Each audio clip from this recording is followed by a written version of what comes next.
Good afternoon, everybody. I will just quickly call our Board Vision and Strategic Priorities Workshop to order and turn it straight over to Paul.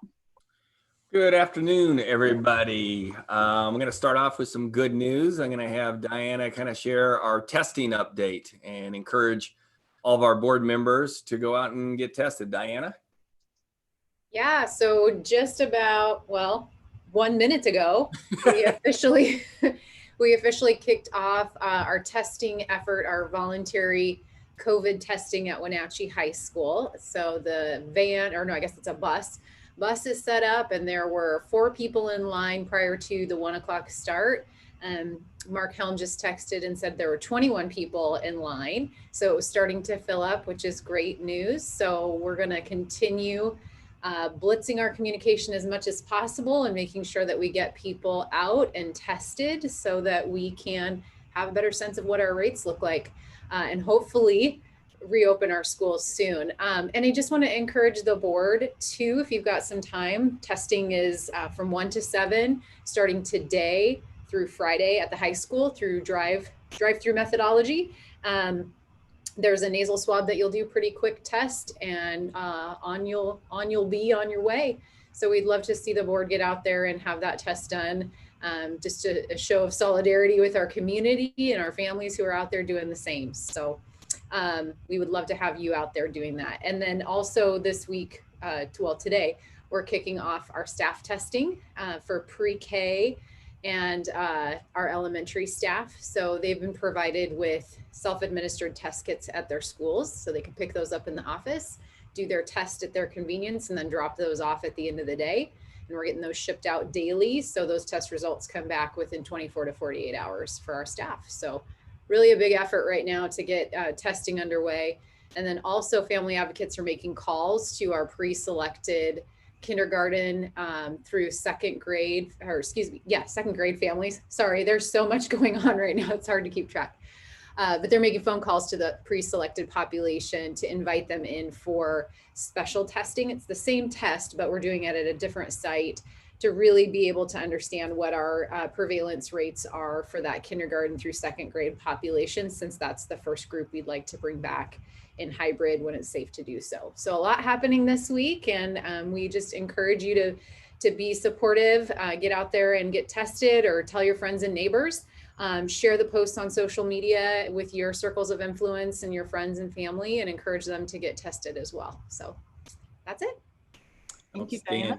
Thanks, Diana. All right, board. Today we're going to continue with our strategic planning work, picking up where we left off around the vision. And then if time is available, we'll get into strategic priorities as well. Really pleased with the work that we did last week, and Diana's going to here in a little bit share kind of just an overview of what we did, and she put it into a word cloud and organized it in a few different ways. But the agenda today is we'll review the purpose, non-purpose.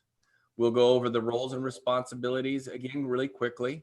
We're going to review the definitions that we talked about last time in that just cause, that visioning work that we did. And then we're really going to get into the vision, the words, the concepts, the ideals that you all selected.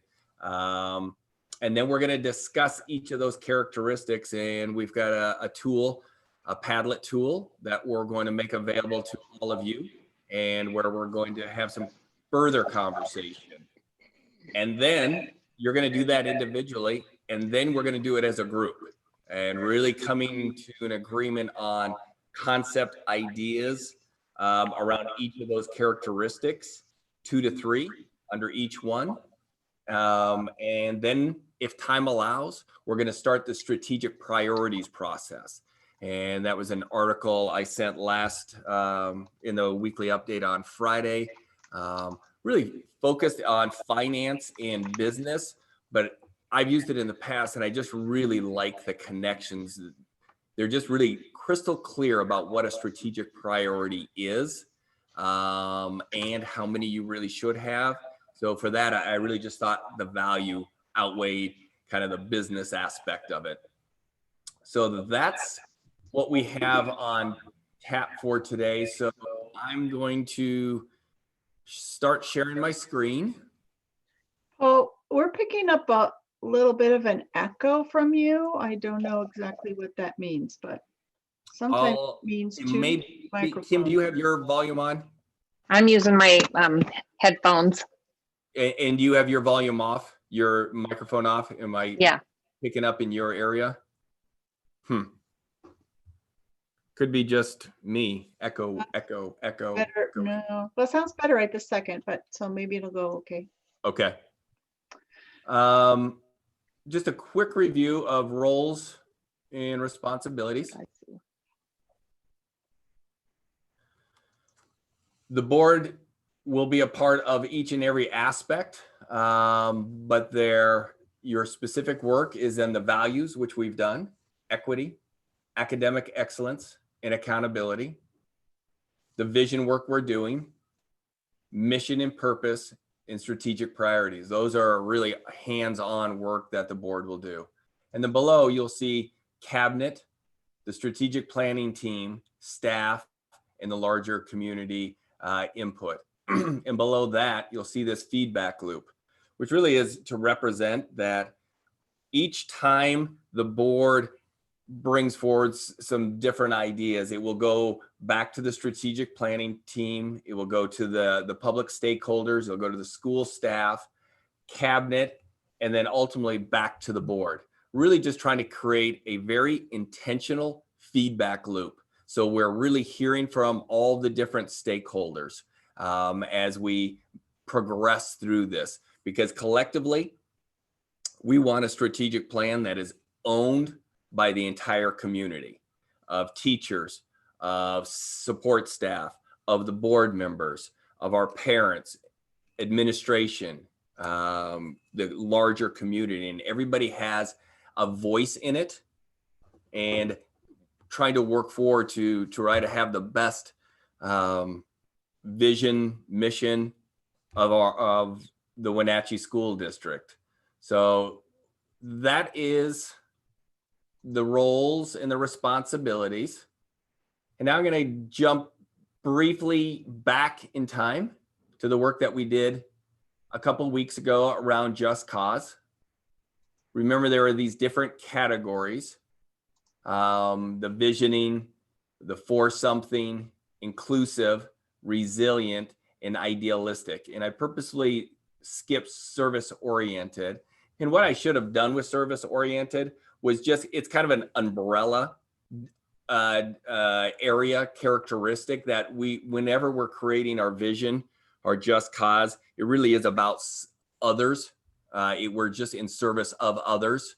So it will really focus in on for something, inclusive, resilient, idealistic today. Diana, anything I've missed here that you want to add? No, I don't think so. Okay. So this next part, I'm going to have Diana talk you through. This is just a quick reflection back to the work we did a week or 2 weeks ago. And she put it into kind of that word cloud and then organized it into different themes. Diana, you want to talk about your work here? Yeah, absolutely. So this really was the distillation of all the great discussion that the board engaged in over the vision and the 5 categories that Paul just reviewed and re-reviewed for the definitions. So at the top, you'll see the word cloud. And what I did was I input everything that you see listed below that in the 5 categories into a word cloud generator. And what that does is it analyzes the words that were populated through that system and then makes those that were prevalent or seen most frequently a little bit bigger. So you can see just really easily at a glance what some of those big ideas or big words were that were used frequently throughout your discussion the last time we met. So I won't read those out loud to you, but you can see what those were. And down below, we just divided it up by each one of the categories. And it was pretty easy actually, because you guys really did support each other and reinforce a lot of the thinking in these different categories, but just real simple bulleted lists within this, there was some great storytelling and anecdotes and just personal connections for why those ideas came out for each one of the categories. So those things aren't necessarily represented here verbatim, but they are hopefully represented in that bulleted list of ideas. So this is really just meant to be a summary. So you can kind of see it as you scroll down each one of those, what some of those keywords and ideas were collectively from the board. And as Paul mentioned, the service-oriented piece, you can see the discussion there, but that's not necessarily one of the things we're going to focus on here in the next step. Any questions about that summary piece? But this is really meant to serve as that starting point for today's conversation. Okay, and then down at the bottom, I did include some of our past work as a reflection point. Our district priorities, as you can recall, back in January, it seems like a million years ago, we conducted a stakeholder survey as part of Paul's transition plan to really give us a sense of where we were at as a district, kind of a situational analysis. And so much of the data that is presented below in terms of the priorities came from that process. So this is what stakeholders said.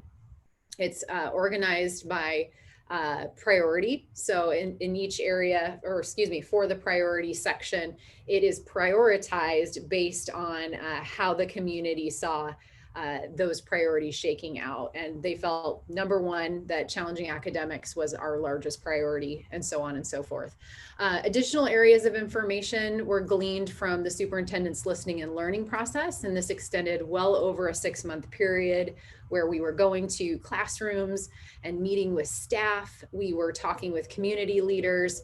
We were meeting with student groups and parents and pretty much anybody that we could get with and have a conversation. And that's where a lot of the information also came from. In addition to the stakeholder survey, a component of that was a SWOT analysis. As a reminder, SWOT stands for strengths, weaknesses, opportunities, and threats. And you can see those categories laid out for you under strengths, obstacles, areas of improvement, and opportunity. And we'll go through those here in the next step. But this is just all the information that came out of that process as a reflection point. And something that we will talk about in the next phase is a lot has happened since January that has dramatically and radically changed education. And we'll have an opportunity to talk through some of the things that perhaps are missing from our priorities or from our SWOT analysis in terms of where we're at right now that we want to be thinking about. Perfect. Thank you, Diana. Mm-hmm. So this next one, we're going to open up a Padlet link. And so you'll be able to see everything there on one screen, which will be a little bit easier for the board to do this next bit of work. It's a little overwhelming at first, but we're going to break it down. But you'll see the resilient, the inclusive, for something, the idealistic. You'll see what the community said way back when around priorities. And then you'll see what Diana just talked about around the SWOT analysis over here in the corner. So we're trying to give you one-stop shopping for you to be able to review this work. This next part. Can I ask a question at this point? Please. I was trying to pick a good point. I really feel that we need to know what our journey's like and what our method is like. These characteristics, and I call them characteristics, the way I look at strategic planning are pretty much criteria. And so what I would see is more of a triangle where the top pinnacle is our concept, our vision, our dream. On the right-hand side, we would have criteria, values, and yes, being for something is a criteria. Is that a good thing? But it isn't a thing, it isn't an action, or it isn't a pathway. So my question is, how are we going to use these to do something more akin to the reading that you gave us this week? Because we're spending a lot of time on criteria and what's nice, not what actions, pathways to a destination are like and whether they include what's nice. So just a reminder that this is around the vision statement. These are attributes that are going to make up our vision statement. I'm a big believer in vision mission work because I along with the reading 2 weeks ago, really it sets out that long-term pathway as where we're going, what are we going to do. It tries to encapsulate what our district wants to be. It holds out those ideals for everyone to be able to cling on to and to continue to guide the district. It is, it's big, it's bold, it's audacious, it's out there. And these terms that you came to will help us craft that vision statement. I think for what I've heard you express, Martin, I think once we're into the strategic priorities and then into the actionable steps, I think you'll be more comfortable in that realm than in the vision realm, is how I'm reading it. But I just want to remind everybody, this is the vision for what we're trying to set for our district. And as Simon has said, these are pieces that make up a just cause or a vision. And that's what we're trying to create right now. And then we'll get into strategic priorities. And then once we have those 3 to 4 strategic priorities, we will then start to build actionable steps to reach those outcomes. Does that help? I think, yes. And I just want to make sure that we are within striking distance of where I think we should end up. And I saw a mixture of some fairly gentle priorities and programs blended in with what I call criteria. And I just want to make sure they're separate and it's criteria, vision. Then we will actually have to work on umbrellas that are pathways. And I just want to make sure that I understood the pathway. Thanks. Yep. Pathway will be vision, those strategic priorities, mission, a learner profile. And once the strategic priority is done, staff will then be re-engaged around those actionable steps to reach the strategic priorities. Those will then come back into the board. The board will hear from cabinet members and other members of the staff, and then that will go back out to the larger community as our actionable work going forward. But there will be at some point metrics that will be assigned to the strategic priorities. Does that work, Martin? Okay. All right. So I always think it's a nice opportunity to kind of spend time for each board member to spend just a moment reviewing just the column around resilient, and then see if there's anything that's missing and we can add it to. And then as you're thinking about that, also think about where would you prioritize your top 2 or 3 of any of these in the resilient column. If you were to have, like the old sticky, the little tab, the little sticky tab, and you were only given 3, which 3 would you put them on within this resilient piece? Remember kind of what we just talked about with Martin around a vision. This is that big, bold, audacious idea that we want to make sure is this just cause for our community, our school district, our students, and our staff. So this is your time. I'm going to give you all a few minutes just to kind of review. If there's something else we want to add, please chime in.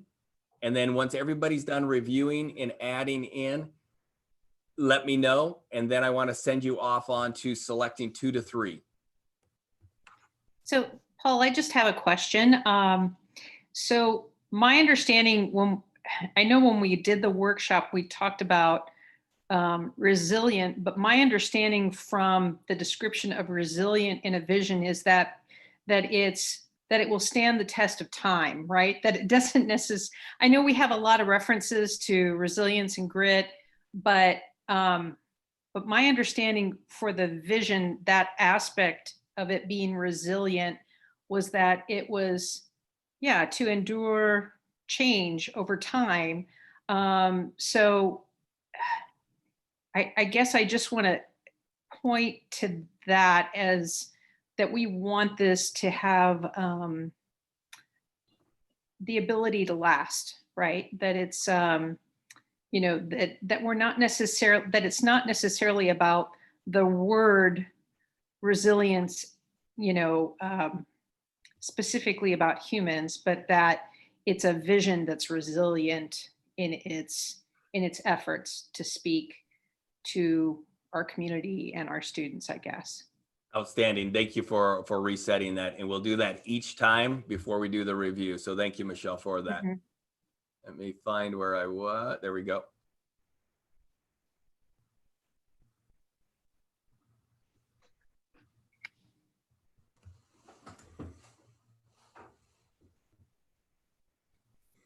So then I need you to remind me why the service-oriented category was not included, because that if we're following that concept that Michelle just outlined, it seems like it makes sense to be in there.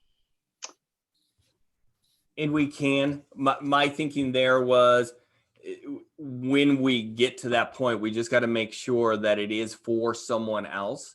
But Diana on the fly can add that back in there real quick so you can just see it. Yep, So I'll add it right now. She's going to add that right now and then I'll refresh it. Thank you. You're what now? Good push.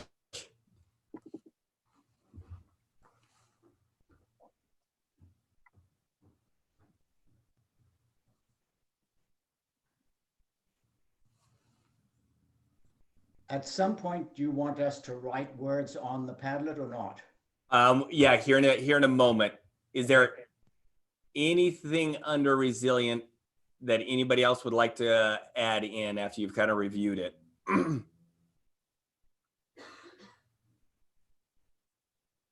Yes, I have two to add. Please. What would you add, Martin? I'm typing them in if that's why I asked. But I can write them. Enable survival is one of them. And the next one is able to adapt to change. And explaining why I asked about our method before, I played a game with myself for the equivalent of 4 service-oriented, well, actually something that's between a characteristic and a pathway. And survival would be one. I called it change would be another one. Justice would be a third one.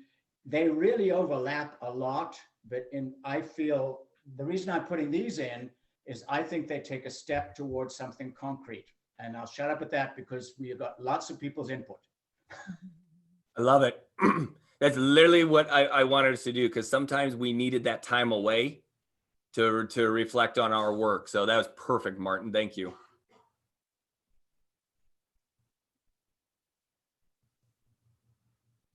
Anybody else add?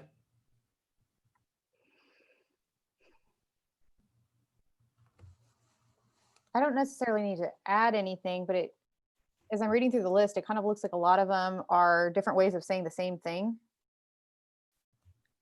And I don't know if we could refine that a little, or I assume that's the purpose of doing all of this is to refine it. But yeah, as I'm going through trying to rank them, I'm like, well, that sounds a little bit like that with just fancier words. That's exactly what I want you to do. So Julie actually gave me a beautiful segue into this. Pick 2 if you need 3, pick 3. And then just like Martin did, would you just write your 3 in the add comment right there? And then it's going to be right at the very end of under the resilient piece. It's like it looks like a soccer ball to me, maybe a red and yellow soccer ball at the very bottom. Do you see it, Maria? I'm reading facial language. And you're on mute, so I can't hear you. I'm on a laptop, so things are tiny. Tiny. Do you see where it says, do you see the column of resilient? Yeah. Try to scroll all the way down to that one. Hopefully you can see a little red and yellow, kind of like a soccer ball.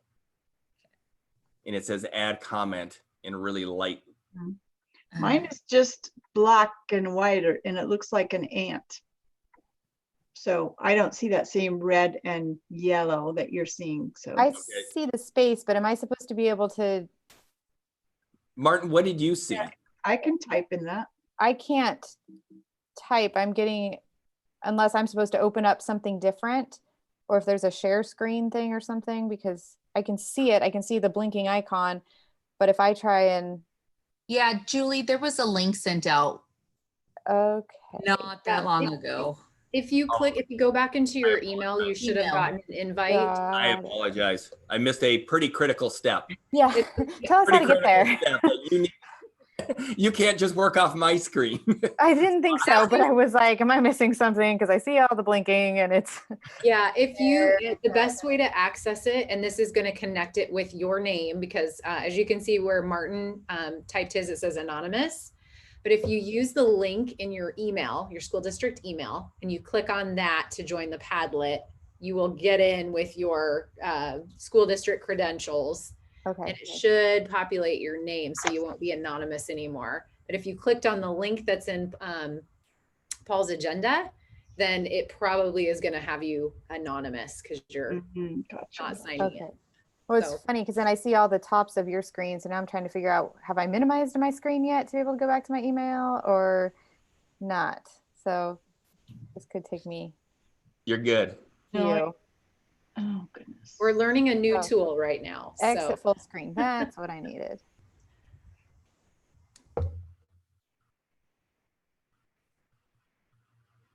And the whole idea too behind the Padlet, I realize it's a ton of information to look at, but we are trying to kind of break that down piece by piece, is to be able to capture your ranking and your thoughts so we can attribute that to each one of you. And then what we can do is we have a kind of a living record of our work in this space that we can, download as a PDF. We have lots of different ways that we can utilize the work that's being done in the Padlet space. All right, I am there. Everybody else there? Oh man. We got a Maria, we got Martin. So tell me, Michelle. Woo. Hey. Okay, so the email that you sent out was the 10/6/20 board workshop refinement of strategic priorities. That's what you wanted us to click in? No, you should have received an email from via Padlet. Oh, here we go. Yes. Yeah. Okay. Click on that one and it should be inviting you to join my Padlet. Okay, Diana, which part of that do I click on? Because what looks like the invitation link is, I've got a desktop open on my left-hand side at my other email.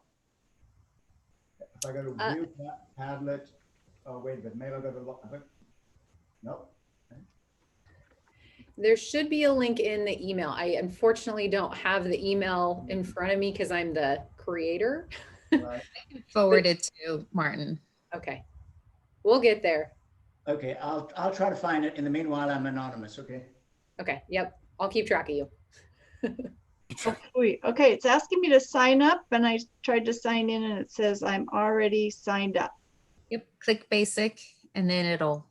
Yep, pop you in. What? Okay, wait, do it again.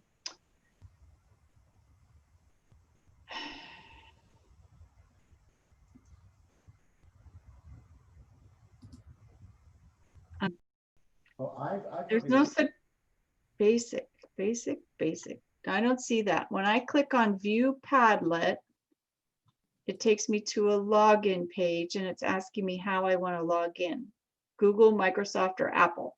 Google, and you want to use your school district email. Okay, there we go. Thank you for that tutorial. You bet. Welcome to online learning. This is a day in the life of a Zoom meeting that's probably happening right now. Okay. I'm going to close this other one then. I've got Chrome.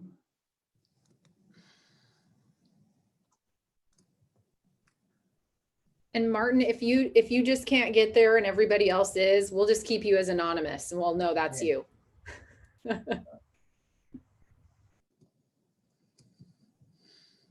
Support extension app.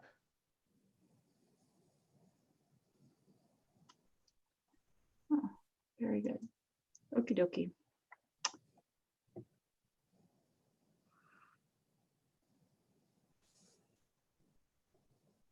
Chrome.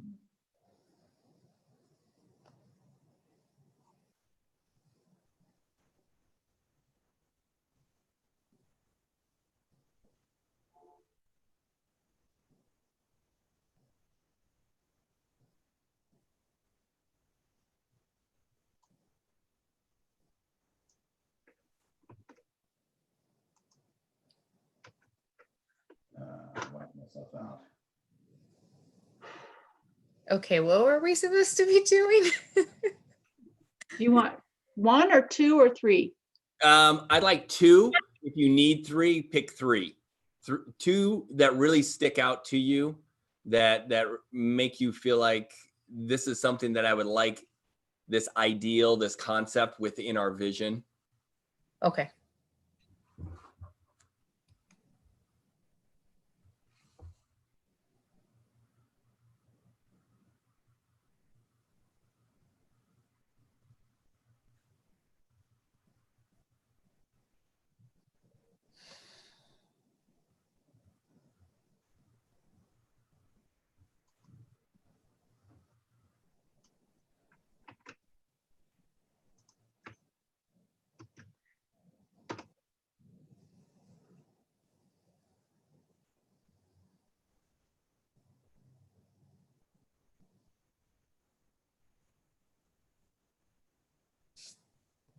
Mine says top 4, but I stopped at 3. What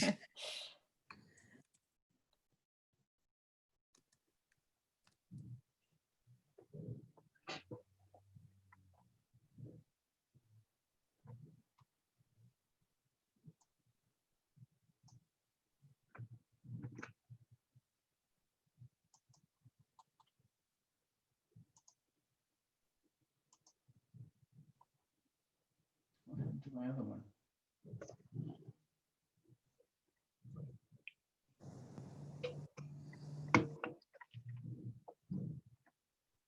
Seems to have disappeared.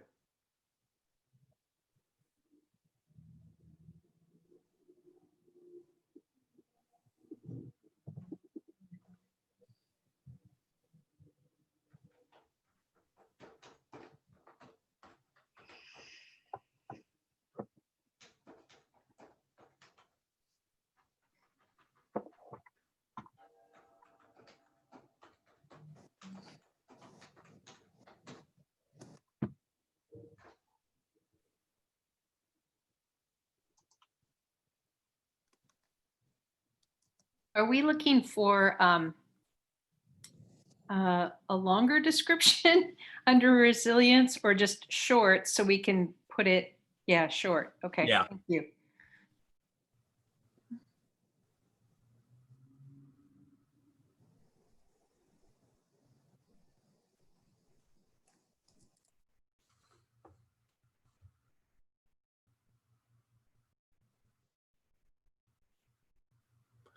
Okay, it looks like we're good with that one. You can move on to inclusive. Same practice. Review. Pick 2 if you have to, 3 that really stick out to you. And again, it may not be those exact words that we select for the vision, but it gives us that idea, that concept that we're trying to get towards.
If we're getting any viewers, they're probably wondering what in the heck is going on.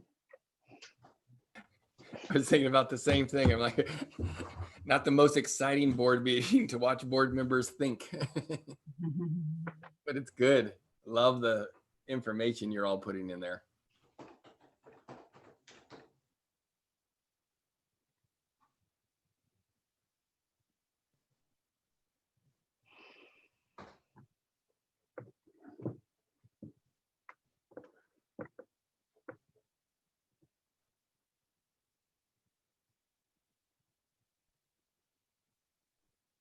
Did you give us a time limit for this activity, or? We're actually doing really well on the time. Okay, good.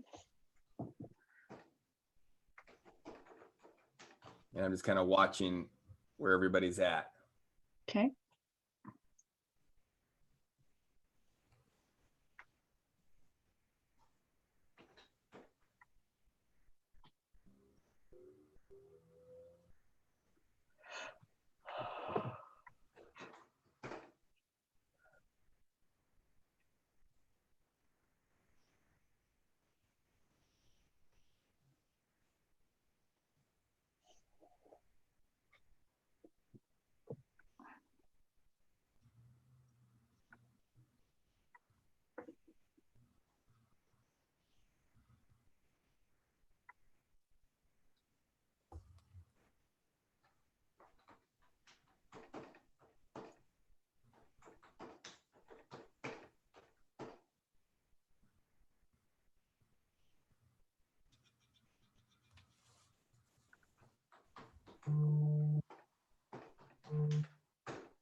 I think everybody's done. Not, let me know. I'm done. I'm okay. Unless I miss something, I'm done.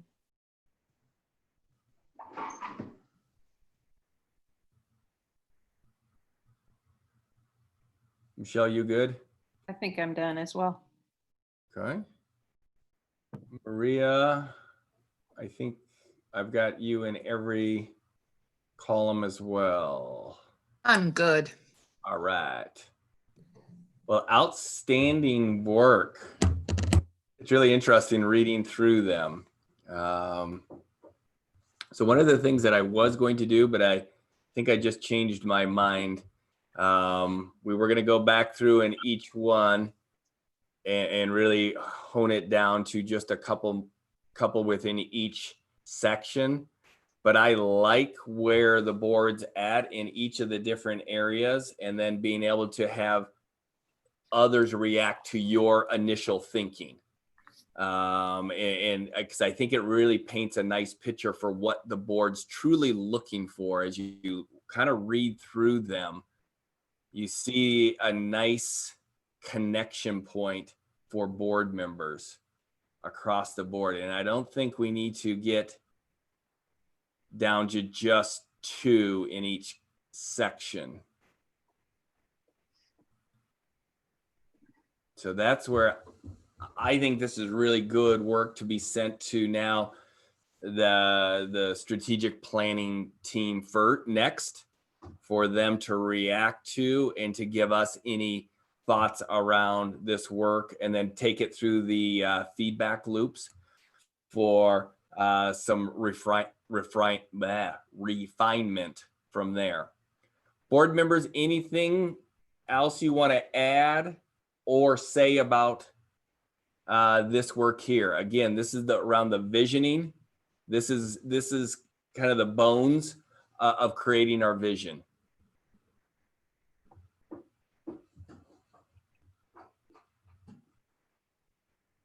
All right. Diana, anything from you? Muted. Of course, turn my video on, but not my audio. I just want to say too how valuable I think it is too that the board had some time to sort of think about these things after our last workshop. I know I'm a processor and sometimes I do my best thinking after the meeting. So hopefully that gave you some food for thought as you were reviewing these things. And I agree with Paul 100%. You guys were able to really hone in on what we were hoping you would accomplish today. So job well done. Thank you. Yeah. And it moves us down. So again, just to quickly review this, what we will do next is this, along with the strategic priorities, and we'll move on to 2 more sets of group members for them to review and refine. So for today, we're going to move into this next piece around the strategic priorities. So this was around the article that I sent. And the big piece was, the characteristics of an effective strategic priorities. I really like this. Made it concrete for what we're doing. And as Diana and I were talking prior to this meeting, we also like to think about it as we're looking for those big ideas that the board wants the district to focus on. What are those? And what I love about this, 3 to 4 priorities and what they don't want us to do. And this is consistent work with any strategic planning. It is, you don't want 5 to 10. And the hard work around this is kind of what they put here in this bullet here. Make the hard calls. Because if everything's a strategic priority, then nothing is. And we're going to be all over the place and trying to do this, that, and the other thing. So this is really the board's work here to set those big ideas. What are those 3 or 4 big chunks that you want our district focused on? And board, this is that time to grapple with each other, push each other to really think. And what we're going to do is just, again, capturing your ideas, your comments, your suggestions. And I'm not even putting out different ideas for you. I really want this generated by the 5 of you, because ultimately what we're as staff is going to be responsible for are creating action plans to achieve these big strategic priorities. Once we have the big idea, whatever that is, whatever those 3 are, I think the hard part will be this piece here, provide concrete guidance. So that will be our second phase. After we've selected 3 to 4, we're going to work on this, provide concrete guidance. This should be concrete enough that leaders throughout the organization could use the strategic priorities to decide what to focus on, what not to do, and what to stop doing. Metrics matter. So this is kind of that definition of what you mean around one of your 3 to 4 strategic priorities. So where I would like for us to be, this is going to be an open conversation amongst 5 board members. Diana and I will chime in only when necessary, but honestly, this is your time to really talk to each other about what do you think are those 3, maybe 4 areas this organization must be focused on, and really use these characteristics. These have been tried and true. This has worked for large organizations. Again, I've used these in different school districts to really create high quality strategic priorities. So I'm going to mute myself unless you have any questions for me. And then I'm going to just turn it over to the board. So any questions before we get started for Diana or myself as I get choked up here. So emotional. So, go ahead. I was going to point out that the priorities that the community and our stakeholders listed are in the Padlet. So you can see what they said. Just that's just out there for your reference. Yeah, that's right. There we go. Right there. Pre-COVID, pre-world, but ultimately, this is why the board gets paid big bucks. This is some of the biggest work boards do, is really honing in on the work of staff. And what does the board want us focused on? So that's there for you. I'm going to just click back over to the characteristics. Any other guidance from us? Laura, you were going to ask a question, I think.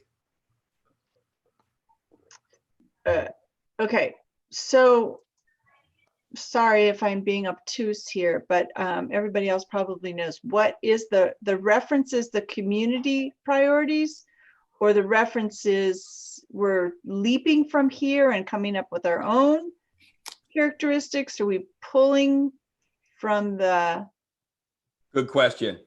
vision items, the 5 vision items, or what?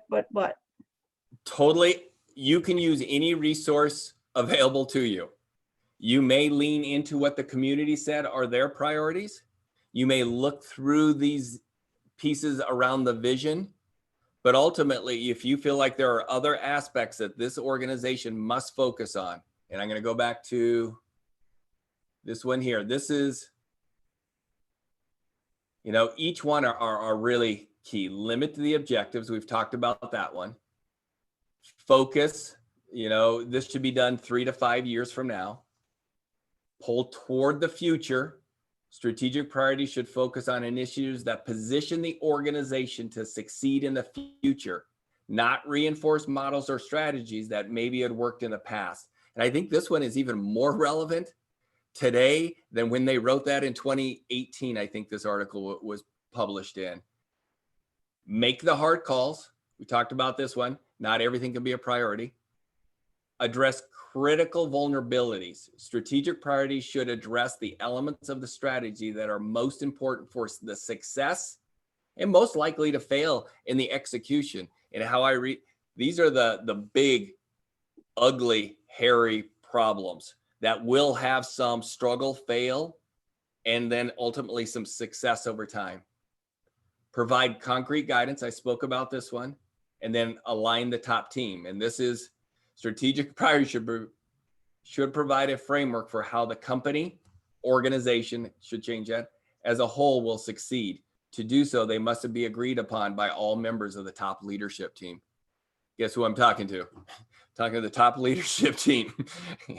So, Laura, to answer your question, you can use all the resources you want or not. The board is selecting 3 to 4 big ideas for this organization to hone in on. And like the last one said, I apologize, I clicked on the wrong thing. Ultimately, at the end, all 5 of you have to agree on the 3 or 4. So Paul, I have a question for you.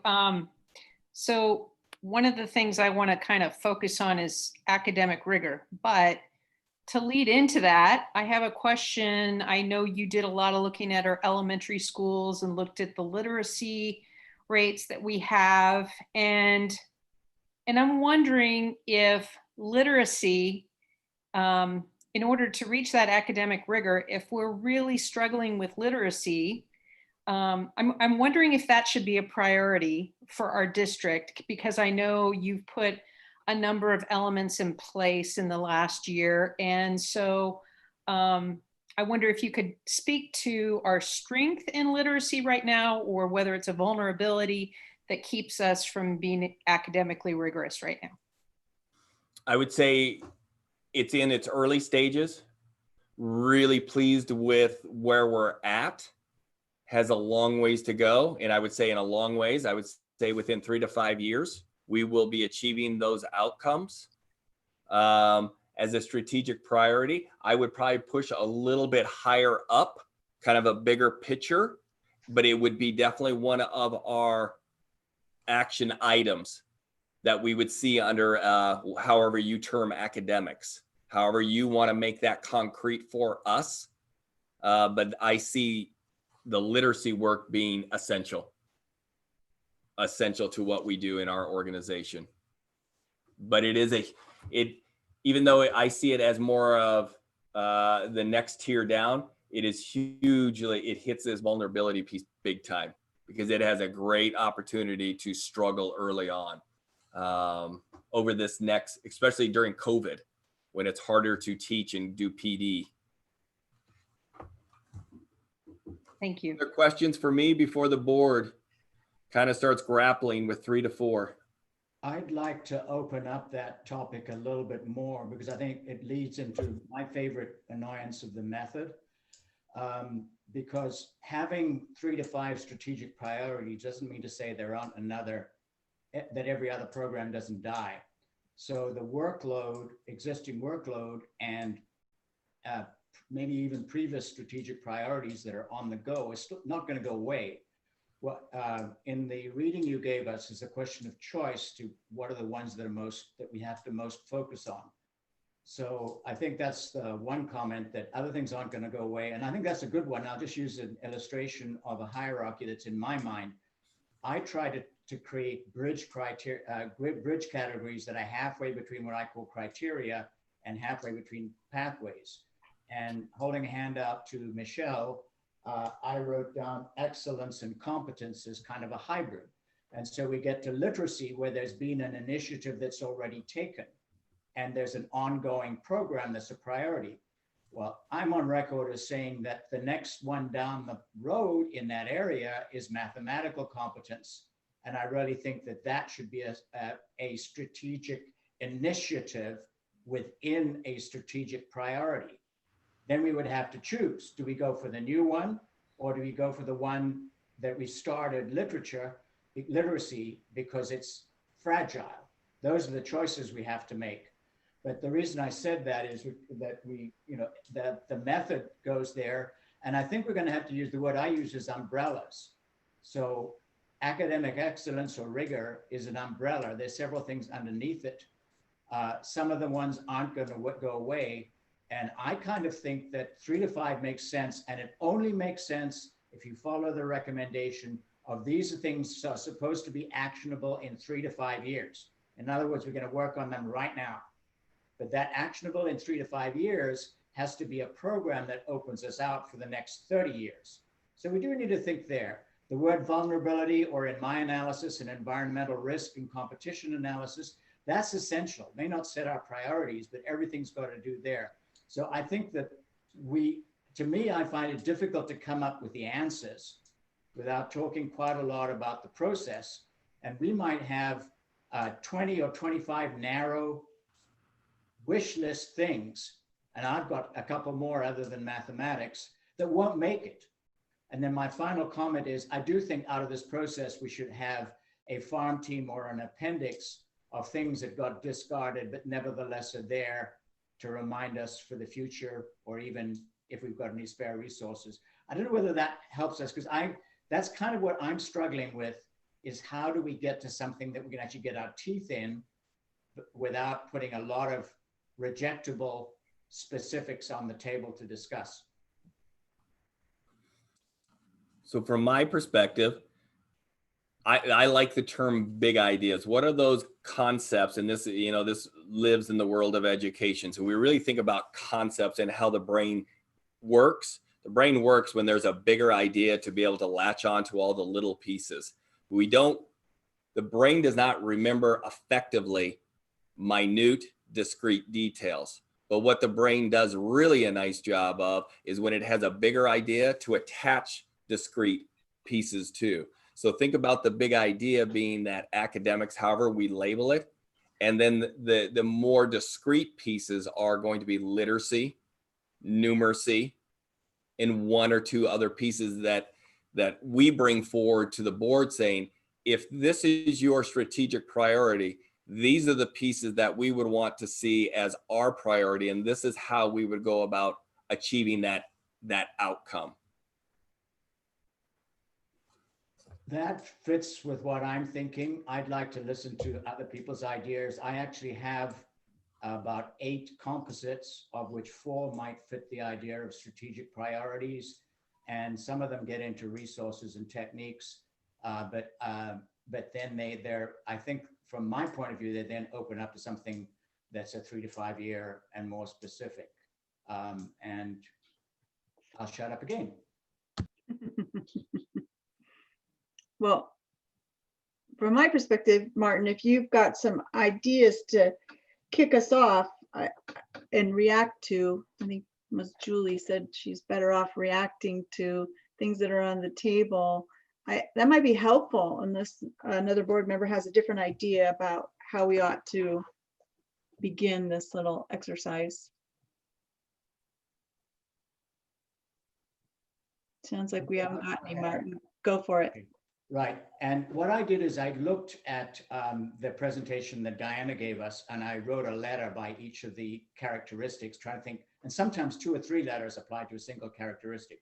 So the first one I wrote down was excellence, and then I related it to competence. In other words, that's a skills set that people are going to come out of it.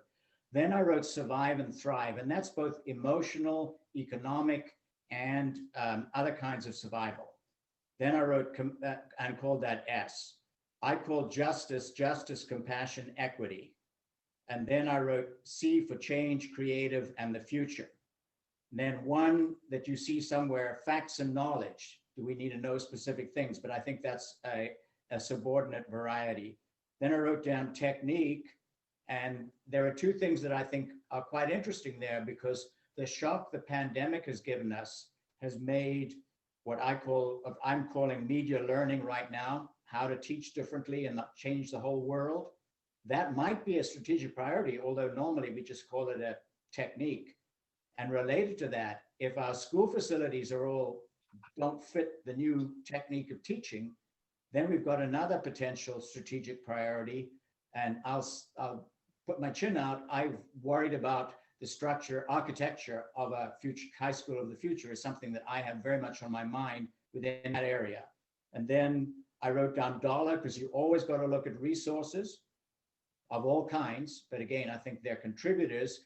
Paul's right. We need to start with where we want to get, not what are our impediments. But then on the impediments, the environmental, competition, vulnerabilities, and there might be some external vulnerabilities, and I'll save one that I was asked by some citizens to bring into this session on that area later. But that's kind of, if that helps set up some pathways, then that's it. Okay, thank you. To me, some of that, went sort of away from the big ideas, and like you said, talking about techniques and facility architecture. So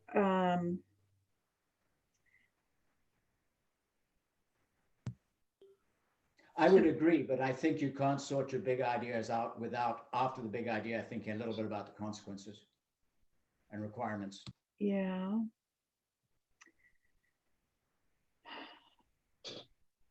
Okay. So a big idea, I think of some of the things we saw in the vision statements as being pretty darn big ideas. Seems to me that some of those were when we talked about every student graduating, 100% of students graduating, 100% of students ready for kindergarten. Those seems like pretty big ideas to me, because I go back to that all the time, the kindergarten thing. So I would start with something about every student in our district is successful at all levels, that we don't postpone success for a later date, that we start on day 1 with success and we end on day gazillion with success. So I'm throwing that out there.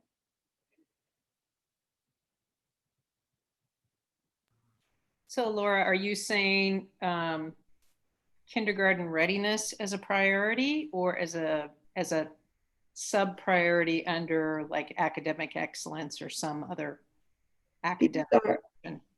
Well, yeah, it's sort of, I think it's a part of the definition of academic excellence. Mm-hmm. You're kind of getting to that concrete piece under the academic, whatever that umbrella is, using Martin's term. Mm-hmm. Strategic priority. So is it enough? I mean, it seems like the priority has to be more robust than just saying our strategic priority is academic excellence. Do we not need more to fill out the design of that without jumping into exactly what it means? So where's the balance? Where's the... Yep, you're spot on, Laura, because what you're talking about is this provide concrete guidance, because that gives us clarity around, if you were to say we want all of our students to graduate world ready, or whatever that terminology is, I'm just throwing something out there. That's that concrete piece when we think about, so they're talking about every kid has to graduate job ready, college ready, and what does that look like? And then we then have to create an action plan to achieve that piece. So that's a great example, Laura. And again, it may not be that piece, but that's exactly where we need to be. Its big idea is something around academics. Then that concrete piece is really defining what the board wants to do, still at that high level. So my fear is that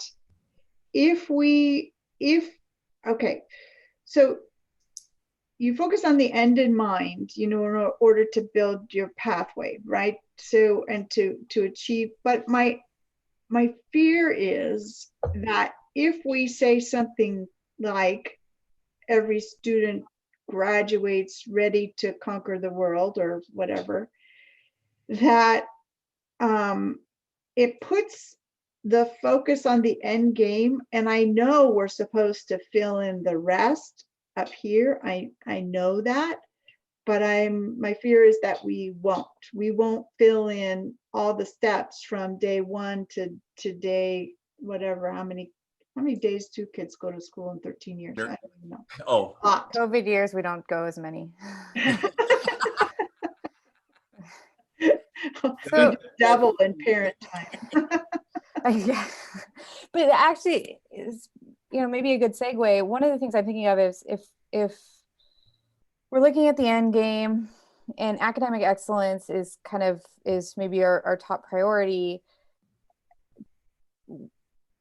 I think we all were pretty highly in tune with the concept of as a service model, creating partnerships. What's occurred to me through this COVID is I think a great way to promote academic excellence is by fostering these partnerships early between parent, student, and school. So, like what we did with my students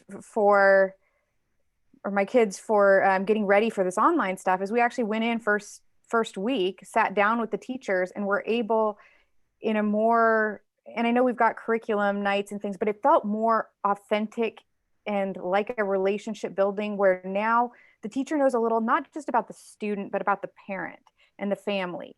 And it kind of felt like we were building a block that I'm not used to, that felt like a more open door to, if we are having struggles in the academic realm, I can reach out, they can reach out to me, versus waiting, like, here's curriculum night, here's all the stuff we're going to learn this year. We don't really care what you can do or not. Not saying anyone's ever approached it that way, but just, and this may be very too detailed at this level, but this is where my vision kind of comes from, is I felt like having a partnership right there at the beginning of the year, first day, was a great way to open the door to communication, which maybe, and maybe it's the communication between the parent and the teacher and the student, and communication between the parents and the teacher, so that if we identify, and I know it's not possible when you've got 15 different classes maybe that change, but if you've got that resource available, that you kind of get a feel for each other, not a in-depth lesson, but just to make that communication, because I think communication throughout all of this is going to help with the academic side. And if we have that from the get-go every year, it may help. It may help us when we try and bring in a higher platform of academics. You know, parents won't be so reluctant to reach out if students are struggling. Students will know how to reach out, will be more, you know, especially because the one thing they taught us is how do we check in on our students' progress if we wanted to. And again, it's creating that partnership, because the student alone cannot do this. It's the family, the friends, the support, the everything, I think, that's part of this partnership that we kind of have to build, and the social media and technology and all of it. But I think it all,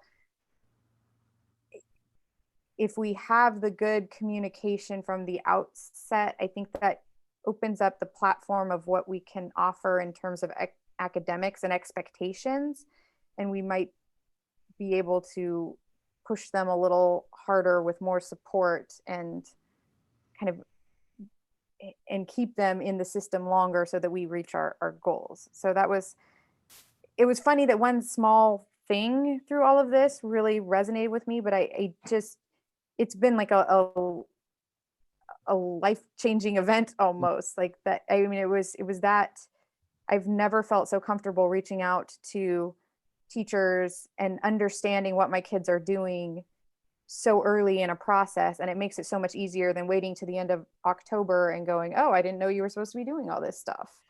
And I feel like if we could start everything like that, that might be a better way to build through the year, so we can start educating academics rigor on day one, not fluffing it for a few weeks and then, okay, I'm going to roll out some real stuff next week now that we've gotten those kinks out. It felt like it was maybe able to just, we don't have time, so let's get into learning day one with that approach. And I think that in the long term may help. But it's interesting. You've given a great example of a cultural change program that can attack several areas. And it is concrete enough, I think, to be a strategic priority. I've got the page open where it compares American Airlines to Southwest. And let's say Southwest says international capabilities, and American says we're going to be great. And international capabilities, now you're talking about parent, teacher, student partnerships, which is a capability.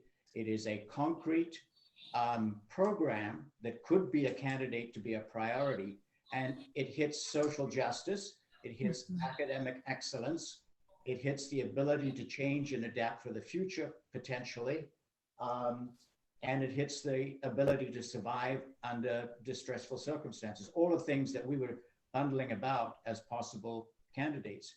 But anyway, so I think that I hadn't even thought about that, but that's something that is quite widespread, but it's also something that you can measure, you can describe, and you can put benchmarks on it too. Because I think, Laura, you were talking about measuring things and would we really do them?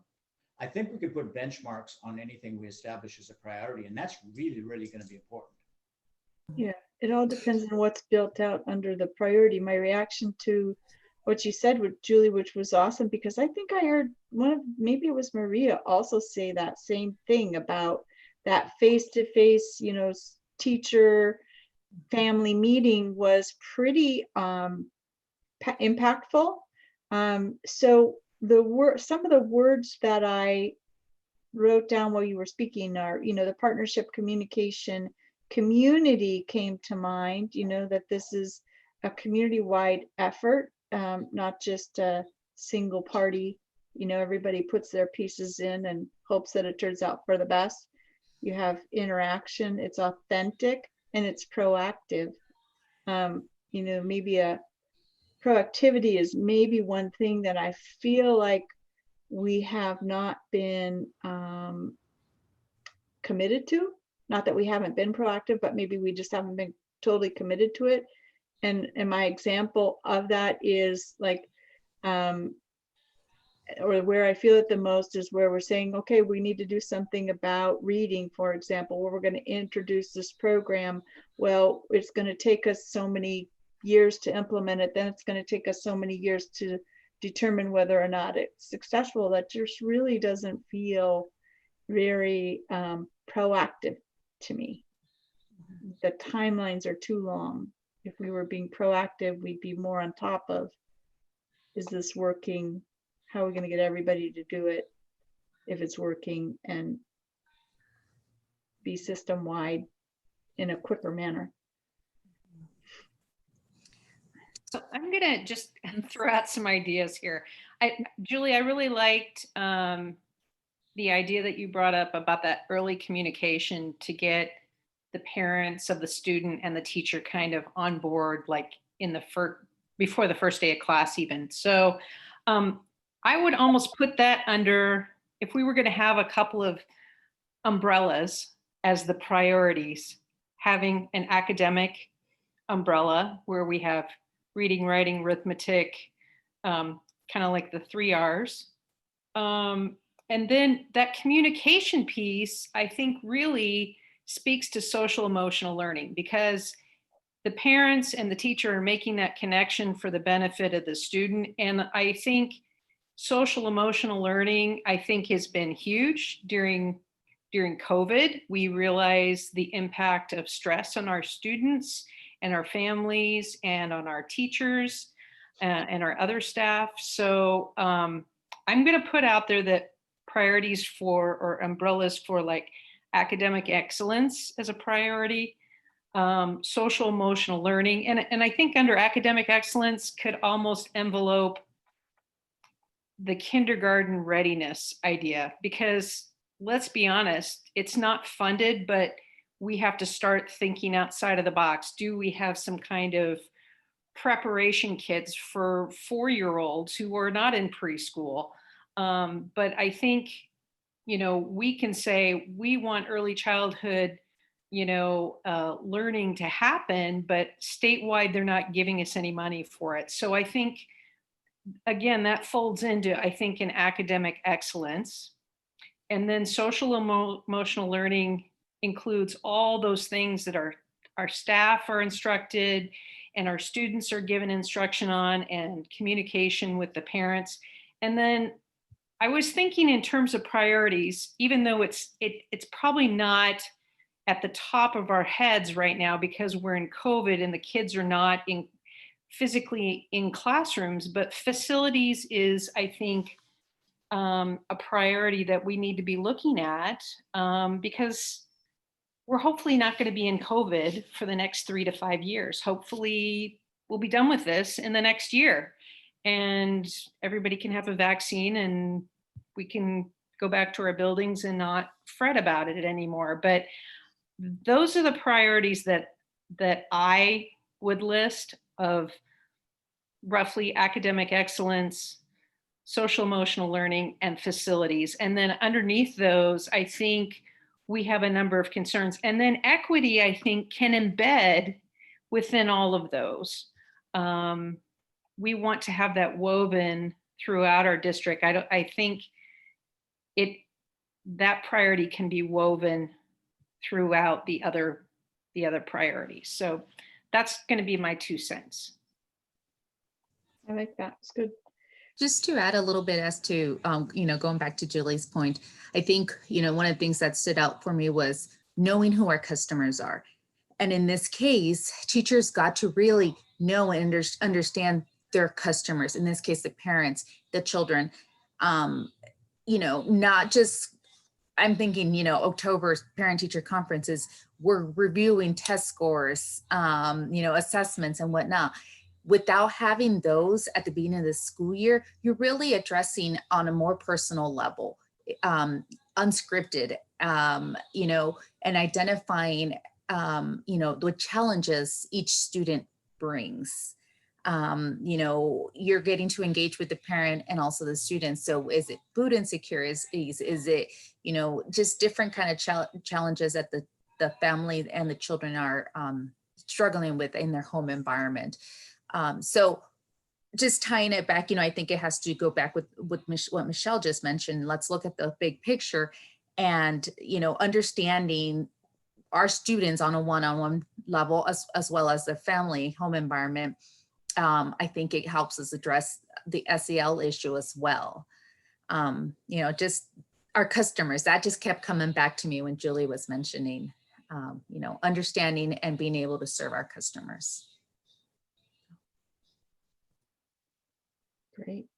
Yeah, I think this experience right now has made me, I've always felt like, oh, we're supportive parents, our kids do all right. We stay involved, engaged, but this just really this whole experience has really kind of brought it home for us in that no, I'm just there. And it needs to be more than that if we want these kids to succeed. It's like, yeah, I can pick you up and drop you off and I can ask you if your homework's done, but I have no way to, I feel like I have no way prior to this year, I have no way to really verify that or know or whatever. I don't know what the homework means. So getting out in front of it at the beginning really made it easier. I mean, in some ways it makes it easier, but in some ways it makes it harder because you kind of realize, oh, there are so many things that I could be tracking and whatnot. But I think once you get in the habit, my kids and I are getting in the habit of the routines of, did you do your stuff? Well, I'm going to go check if you didn't. And I didn't have that resource before. I would just say, did you do it? They say, yeah, I did it. And then you find out in October, oh, well, they haven't done this, that, or the other thing. So meeting at the outset really made it is so valuable to actually give us the tools to be engaged and to ask the right questions to our kids. And if we had any concerns, to have a more open dialogue with the teacher. And I think meeting with the teacher at the outset gave us the opportunity to, these are kind of our expectations. Is this how you do it? Answer a few of those questions. But really just focusing on, we can't just expect students, this to only be about the students and whatever they take home. It's really, I think, for students to succeed, especially in this age when they're bombarded with technologies and YouTubes and all kinds of other things they could see everywhere, to really get the parents involved early to be an additional resource for them, to remind them this is important, or and really if we can get the parents and teachers on board, it helps reaffirm to the student that this is important and stuff. So I think we really have to focus on, and I think it'll help in all levels, the partnerships with the families or anyone that they look up to and respect and can kind of fulfill that role. It's way more productive to be involved in the process and to know what's happening, to monitor it, and then to come to a parent teacher conference where they give you that list of, oh, he missed blah, blah, blah, blah, blah. God, you don't want to think your kid is a liar, but, and that's not, their little brains just aren't there. But I like that engagement, academic engagement, the partnership of the parent, student, school, staff, engaged in authentic communication that's proactive and focused on academics, academic engage.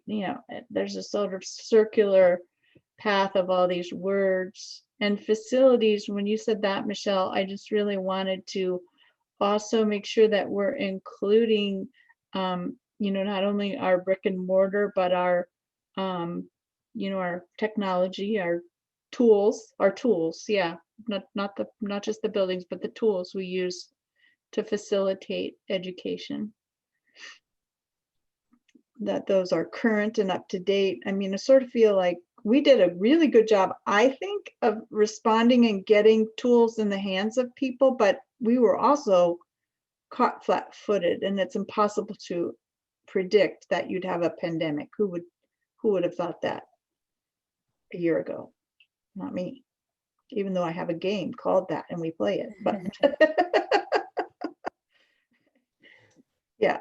Well, I think as part of our academic excellence, it is in part using technology now in ways to further academic development, whether it's making more opportunities available, making different opportunities available that are, I guess, more comfortable to some than others. I mean, just using that as a resource to help further academic options and improvement.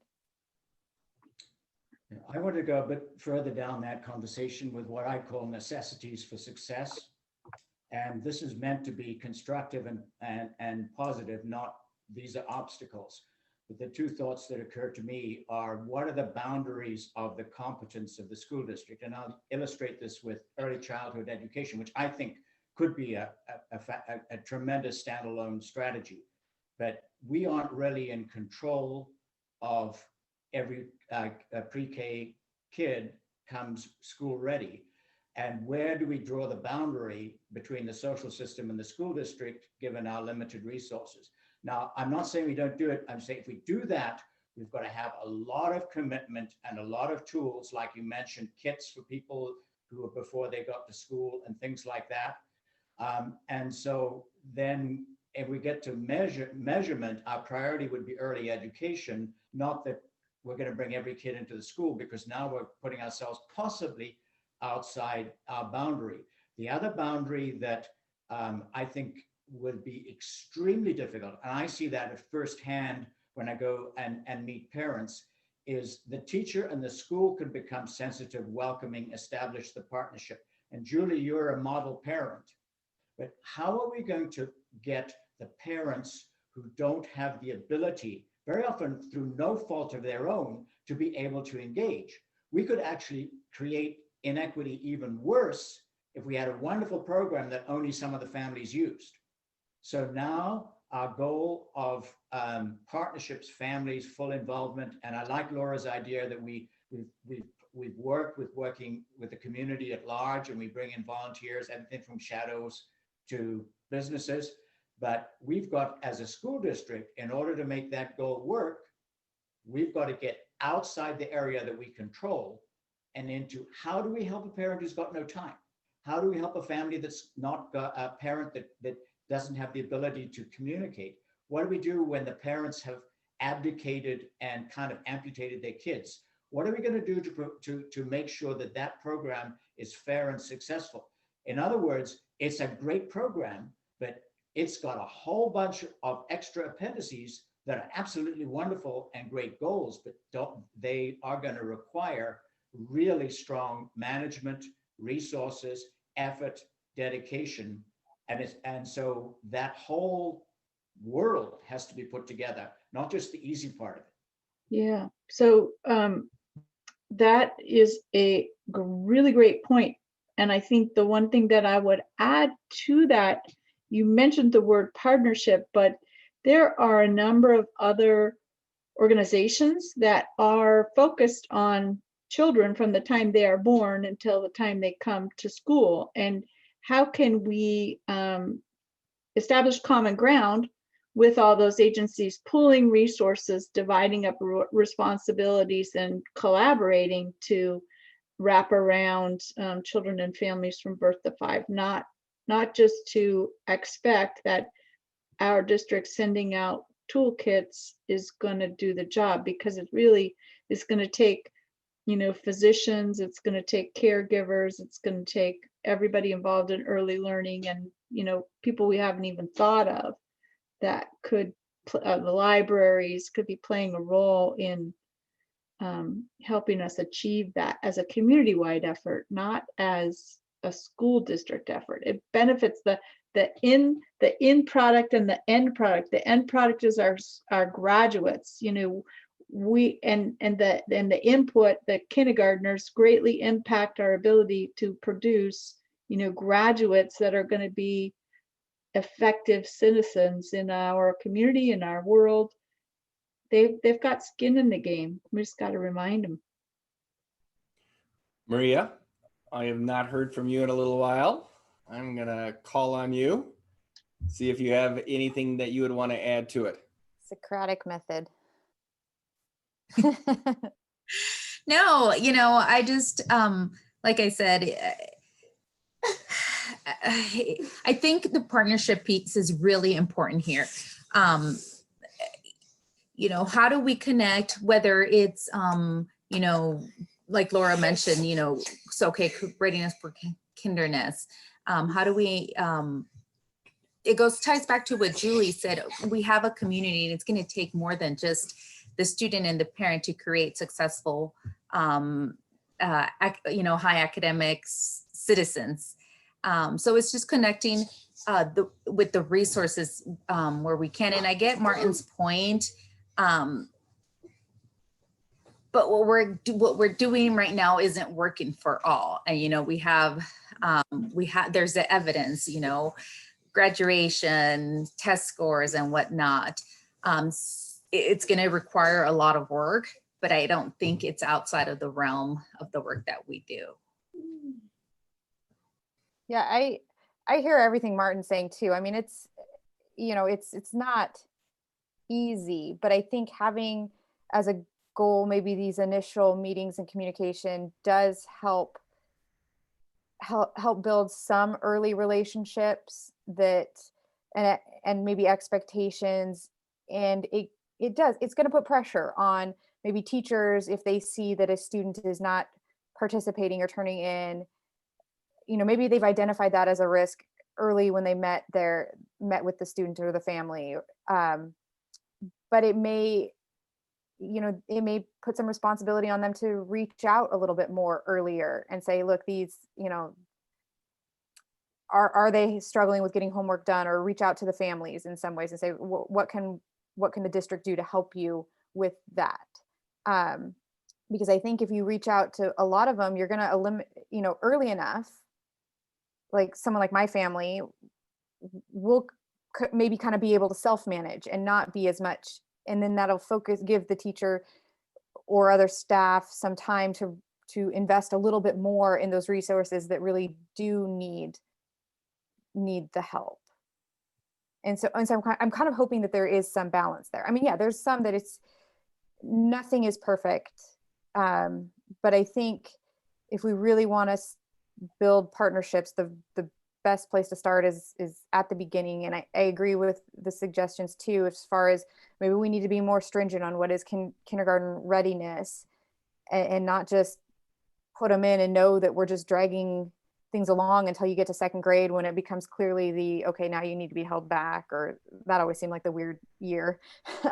But partnering, and working to try and partner with some other daycares and under K-5 programs to say, these are the materials they'll need if they're looking at public school in the future, and let's be resources for each other, how we get them there.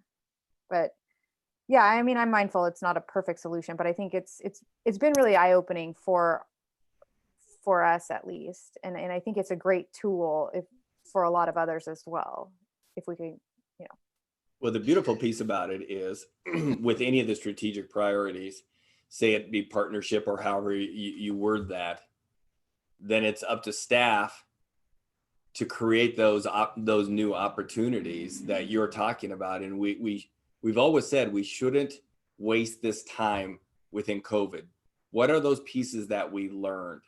And Julie, you've talked about it. Maria, you've talked about it. But we've heard that, quite honestly, quite a bit, that connection at the beginning of the year was instrumental, and the connections our staff are doing. Let's take, for instance, Orchard. And this is happening everywhere, but I just happened to be on a home visit. Those are different types of partnerships we're using our SRO in now. We're actively in our community. Let's think about the partnerships Diana is engaged with the Latino Network. It's a very different partnership than it was pre-COVID. It is, and I liked what you said, Laura, around we're proactive. We're no longer, and I think Maria, you've said this, wow, it was the first time when we really nailed the communication, and somebody on the board did not have to say, hey, did you think about the Latino community? Did you do this and that? And not to put you on the spot, but I think in that moment, I think you almost said, I'm almost near tears, because you guys were being proactive. You didn't need to be having that cattle prod like, hey, 50% of our community is Latino, and why is everything always have to be in English?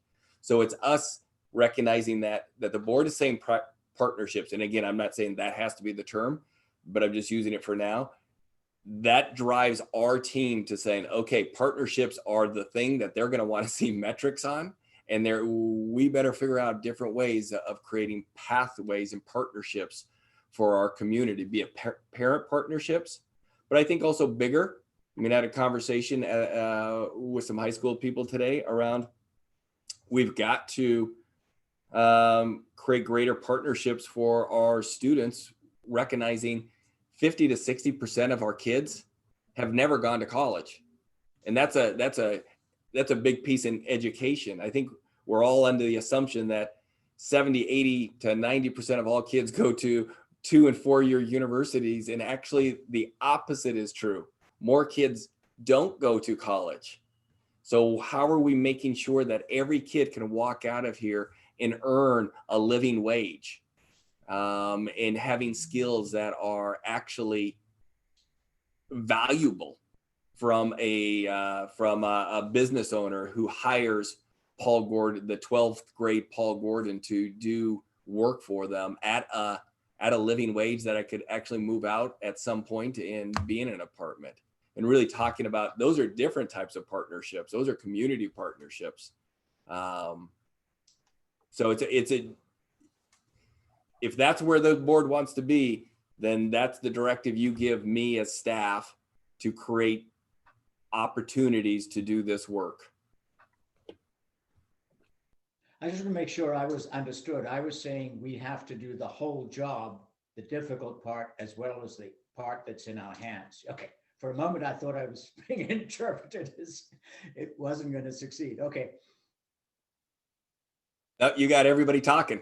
It was perfect, Martin. So I've heard academics. I've heard the partnership piece, a little bit of the facilities, the social emotional, communication,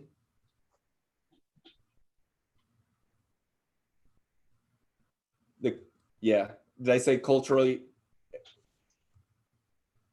So those are the big kind of ideas that I've heard. And then I'm just going to push you on some traditional ones that are in traditional, and I don't think we have to be traditional. Finance, facilities are traditional big ideas for organizations, but by no means does that have to be where this board wants us to be. Again, it's that you've got to make some hard choices on what you want the organization to be hyper focused on. Not that we wouldn't be focused on finance. We got to be able to pay our bills and do our work. But I'm just pushing those out there as well. Those are kind of traditional ones, similar to what the community said. And one Padlet. Whoops. What did I do? Okay. You're good, Martin. I was just sharing that screen. This is traditional, but pandemic non-traditional. I think we might want to say we want to have techniques of the future of blended learning, hybrid learning, call it whatever you want to. That to me is a short 3 to 5 year learning process that I think will transform the way we teach. And I kind of think that deserves a candidate to be a candidate.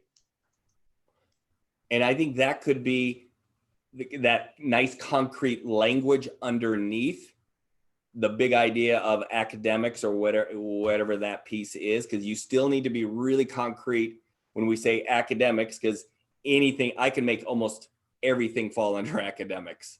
Yeah. I could jam a whole lot into that jar.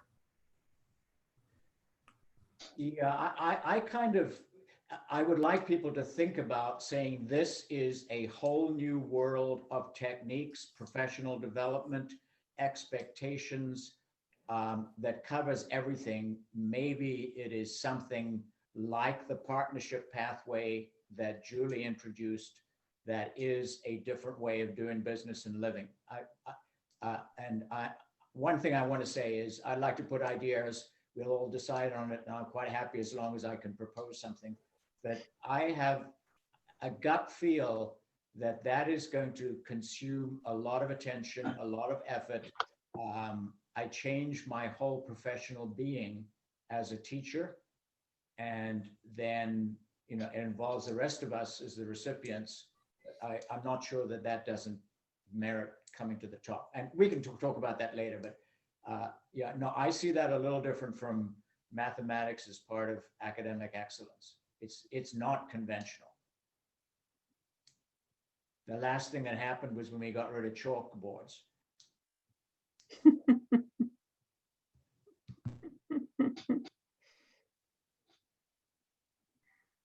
So Paul, I'm glad you brought up kind of like financial and facilities, because Laura, you mentioned kind of the tech piece with the facilities, and we do have a board value of accountability, and I think, you know, that kind of ties in with this priority of you know, being able to finance what we see as critical, you know, updated facilities, technology that's going to be relevant, both whether we're in the classroom or at home during COVID, and any other fiscal responsibilities that our district is having to manage, like making sure that our buses are refreshed. We're kind of on that schedule now. So I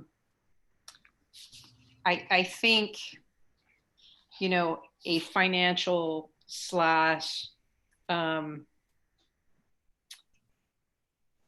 broadening facilities are assets. I know that's a really broad word, but our assets, meaning our facilities and our technology and our buses and everything else that we have to be fiscally responsible and accountable for. So.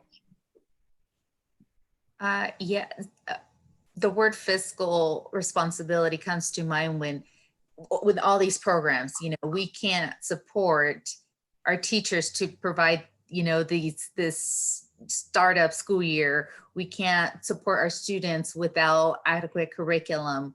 You know, we can't provide partnerships without being fiscally responsible. So everything that we, in the prior conversation, ties to being fiscally responsible. So I'm not sure, I don't know, that thought just kind of made me, well, we can't really sway too much away from the traditional, just because it just all ties in together.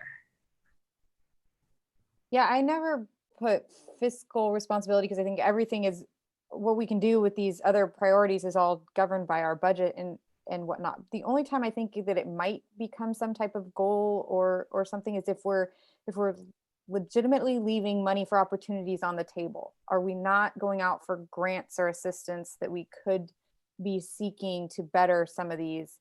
That's where I think of a fiscal goal or strategy comes into play, because otherwise, I mean, what are we trying to, you know, making a goal to build our reserves? Or it just, I think fiscal accountability is always in the background and is the means to get to some of these other goals. But if there are opportunities that we're leaving out there that could help us, then maybe fiscal matters come into play. But I haven't heard or seen that yet. I don't know.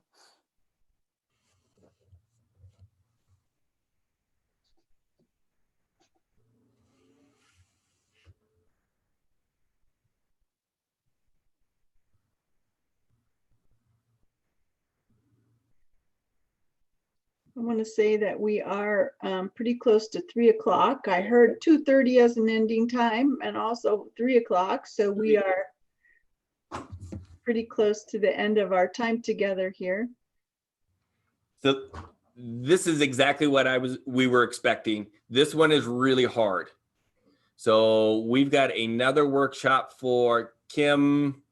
Is that October 16th? October 19th on the books. But if everybody could look in their schedule, that seems like millions of years ago when we talked about that date.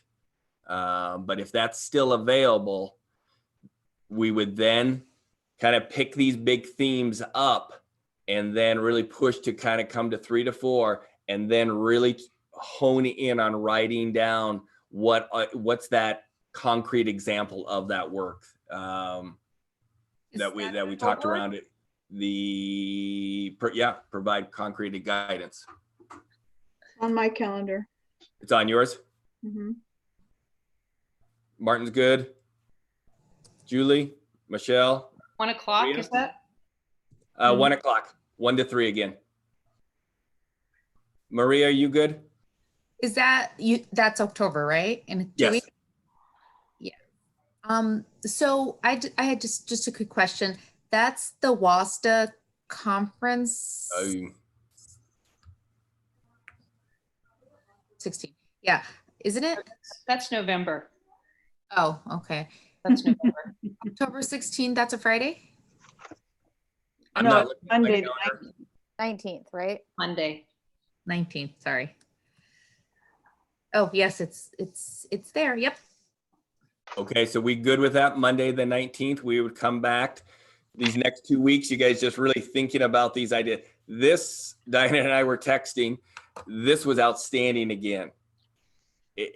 Like everything, it takes a little bit to kind of get used to that conversation because this is big. This is high level pieces and it's super abstract at times, but you're really honing in on those pieces. Again, taken away, I've heard consistently academics, partnership, communication, social, emotional, the facilities piece. And I would agree. I think ultimately, wherever the board's at, we have to be fiscally responsible to achieve those outcomes.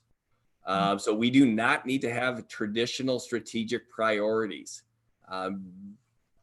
You really need to be where you feel like we're going to get our greatest bang for our buck and where we need to put our time and energy. So again, outstanding work today.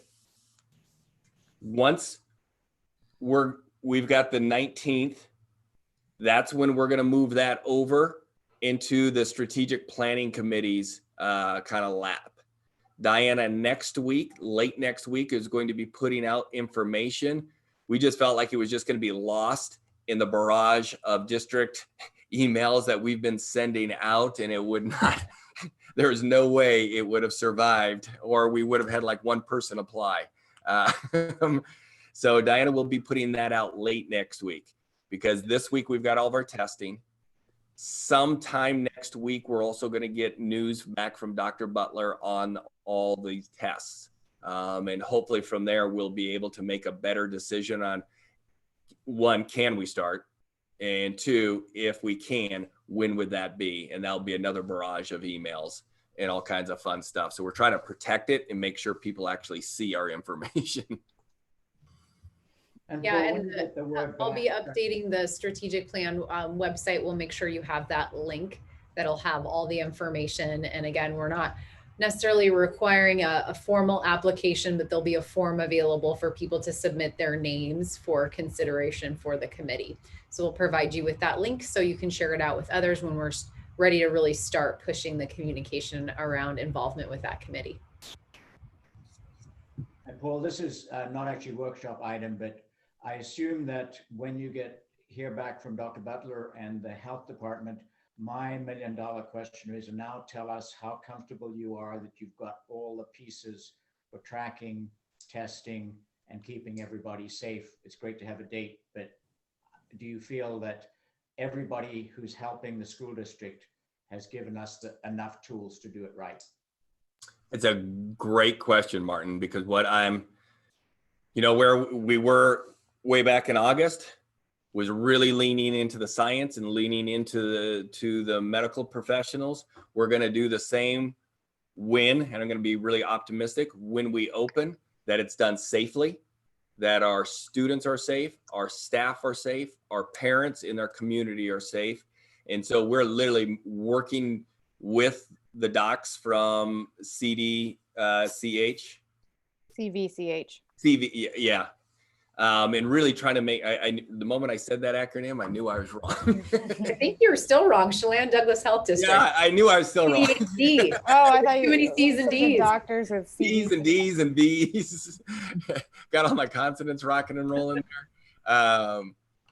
So we've been really working with them to make sure that we have the right processes and protocols I think the hardest piece that we've had conversations on is what sniffles, what's COVID, who goes home, who stays, how do we do those pieces? So we're really into the minutia right now, but everything we just keep double checking.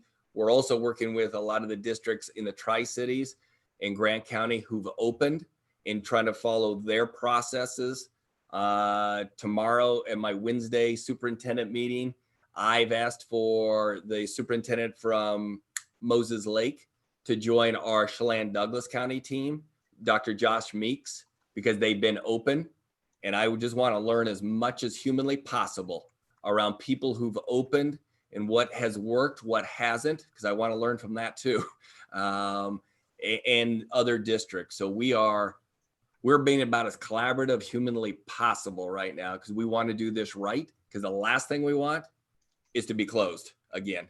Well, that's, I guess, my question. I don't want to get this off topic at all, but just what level of assurance are we being required to do? Because I feel like the ball just continues to be moved down the road without much justification, because we have a lot of schools that are able to open. Now I'm seeing that we have to, before we can open, test everybody. And you know, Walmart didn't have to do that to open. The gym didn't have to do that to open. And why are we is in the least affected population in some ways being required to jump through, and what level of assurance are we going to do? Because I'm not going to assure anybody's, you know, not going to get this at any time. So I'm concerned about all these hoops, and is there ever an end game, and why us when nobody else has had to do them? And can we ever make them happy? The pieces are, because you're going to hear from Cascade, you're going to hear from a couple of the smaller districts around us starting to open. They had this testing in their communities. They had the prevalence testing. So that's allowing Dr. Butler to say, you're good, you're good. I'm hopeful after this week, he's going to tell us we're good. Ultimately, Julie, where we got stuck was we're a 1.5 phase community. And that once you're in that, and they've stopped kind of the phasing and moving anybody in and out of phasing, we're stuck by having to depends on who you ask. Yeah. True. But what we've been told is this is where we're at. I do believe, just because I look at all the other communities and it's about a 1% infection rate, I think we're going to come out the same way this week, but we need people to show up. We need those lines the whole week of hundreds. I'm all good with thousands of people showing up and getting that testing. So we also create a sense of it's safe. I also want to make sure our teachers and our parents feel we're good. So that interesting question or comment there. I noticed the health district did just this week release the symptoms sheet of if you have this, that, or the other thing. Not helpful for the COVID situation at all, because it actually makes COVID look like it's the least serious or the least impactful thing you can have. And so again, you've got parents probably like me going, why can't we just assume the risk and go back? Yeah. So it's hard. And then the skepticism, I think, in some of the testing has me even going, I don't know if I trust the data, and if they're actively going to count the negatives, and is this just piling on to a statistic to further keep us down? So I think I know I'm not the only one that is concerned about that. So, and again, I guess that begs the question of why do we have to do this to open when nobody else did? And are they actually going to fairly account for this information instead of just using it to hold us back some more? Because in this 1.5, I get, it's interesting because I have a Seattle office. So my Seattle office, everyone is still working from home. They're in phase 2 and everyone is still working from home. So the phases look a little different over there. Here, almost everyone is back in the offices and open and sort of open. And so it's very difficult to still feel like we're in this confined 1.5 phase when everything around you is open. And I think that's the frustration that's now starting to wear on everybody as well, is that, you know, and I know there's no right really right answer, and we're stuck with what we're stuck with in some ways. But there's this, I'm hearing go test, go test, go test, and part of me is going, why, and does that help or does that hurt? I think it helps us a lot, just based off of what I've seen from the other communities. And when in the other communities are coming back at 1%, I think it absolutely has unlocked this door to allow us to come back in. I really do. And that's why I have faith that the numbers are the numbers, because what I've seen in the prevalence testing in Leavenworth, in Chelan, in Cascade, in all these other communities, they've done this already. That gives me hope that we're going to have that same 1 to 2% of COVID prevalence within our Eastmont and Wenatchee side of the river. So I'm hopeful we can do that. Ultimately, what every doctor will tell you, no one can assure you that. Everyone should assume there is going to be some level of sickness within if we open. It is, are we following all the mitigating strategies to minimize the spread of it? Every school district who's opened has had a case or two or many. What's allowed them to stay open is that they follow their mitigating strategies. They've done the good work. They've sent people home. They've just followed all those strategies. But I know we are like super off topic. Sorry, I know, open meetings. And over time. But it was good. Paul, just a quick question on that. I know we had a reopening, 2.0 plan, and some of it probably doesn't apply. Is there going to be a revised plan for? Okay. Cool. Yep, we're literally working on that right now because, like everything else, the guidance has changed. So Diana, is bringing all the different changes back into that document. And a lot of it is around operations, around what type of mask, who's mild, who's at high risk, all those pieces. So we're trying to update, but literally we just got a 15-page document last week that we're adjusting to now. So it continues to ebb and flow. So we will have a full document, a new 2.0 coming out soon. Yeah, we're hopeful when once we've completed our testing and it looks like we may have a date, dare I say, that we might transition into hybrid, we'll roll out that new updated plan so that we can share it in its comprehensive presentation to the whole community so they can see that. But right now, yeah, it is outdated what's currently on the web, because that was drafted in August and kind of the plan for right now. And then as we pivot to hybrid and all the updates that have happened since then and changes, we're in the works right now. So we'll make sure that gets cleaned up and out when we're ready to make that announcement. Laura, back to you. Okay, so thank everybody for their participation today. Just want to wrap up with a reminder of next date. So our next board meeting is on the 13th. Our workshop is, as we talked about, on the 19th from 1 to 3. And then from 12 to 1, there is the WSD online presentation of the legislative priorities, and you can sign up for that. Should have an email in your inbox that had a link for you to register for that Zoom conference. And also the WSD regional meetings.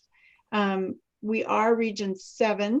There was an email from WSD about that as well. It's on the 26th at 6 p.m. and then we'll be talking collectively. One of the topics is those ledge priorities, and have an opportunity to interact with our peers in the region. So just wanted to remind you of that. And then lastly, for October, we have agenda planning on the 26th, and that Julie's up for that one.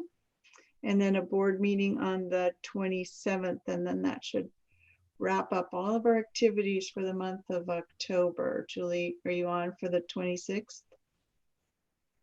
Yes, I was just looking at my calendar. Great, okay. What time was that one? Sorry, can you remind me? 11 a.m. Time? What did you say, Martin? You talked about possibly changing the agenda planning time next Monday on the 12th. Oh, yes, I do have a conflict, Paul, on the 12th at 11. Is it possible that we could do that at noon? I'm gonna hand her to Buddy Kim. I am looking. Later would Um, also be fine. Let's see. Yes, we could do later. Would, At 12, is that what you asked for, Laura? maybe we should say 1 just to make sure. Okay, yeah, that works. Martin? Okay, awesome. Thank you very much. Sorry, I skipped over that, Martin. Thank you for the reminder. Okay, everybody, we'll see you. Thanks, everybody. Great job.